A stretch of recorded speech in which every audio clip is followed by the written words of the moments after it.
of the Popular Initiative Constitutional Amendment have proposed the 2010 Constitution Amendments through a popular initiative. This as the country marks 13 years since the promulgation of the new constitution in 2010.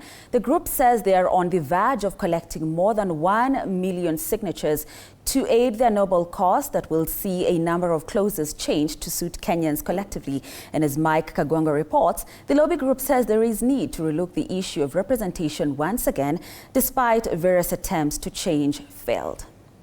Will now waive it. As Kenya marks 13 years since the promulgation of the 2010 Constitution, a section of Kenyans have called on its amendments in a bid to collectively engage all Kenyans in its implementation.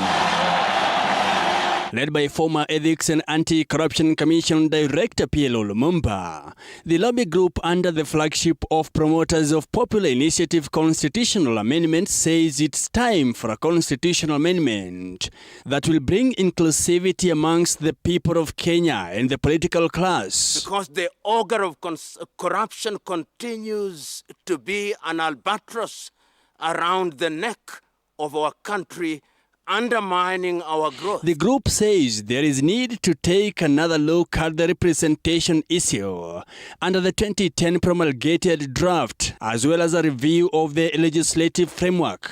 Lumumba also raised an issue with the structure of the current executive. We believe that we should look at marginalized communities. Do they think and feel that they are part of Kenya? It is only in order, it is normal that constitutions are relooked into 10 years after. For a very long time, women have been left out and marginalized in many areas. They haven't been included. Inclusivity has been a question at hand. Supporters of the 2010 Constitution have expressed concern that the political elite may be plotting to change the supreme law to suit the political expediency.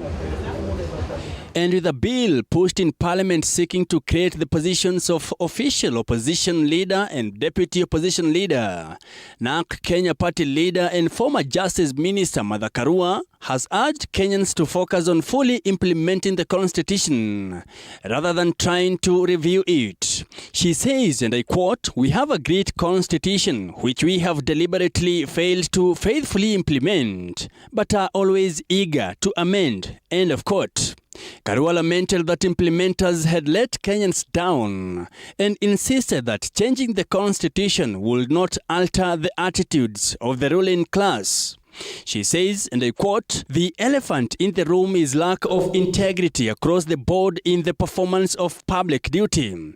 Institutions are as good as the people manning them. Equally, a constitution is as good as its implementers. No amount of amendments will cure moral infirmity. If we truly desire positive social change, then we must faithfully implement the letter and spirit of the Constitution, beginning with our national values," end of quote. The National Council of Churches Nakuru branch brought into remembrance that the promulgation of the Constitution was the culmination of the grueling liberation struggle in which lives were lost and families tormented, as religious communities in Kenya played a pivotal role through the Ufungamano initiative for the Constitution of Kenya review process. To build a culture of constitutionalism and promotion of the rule of law.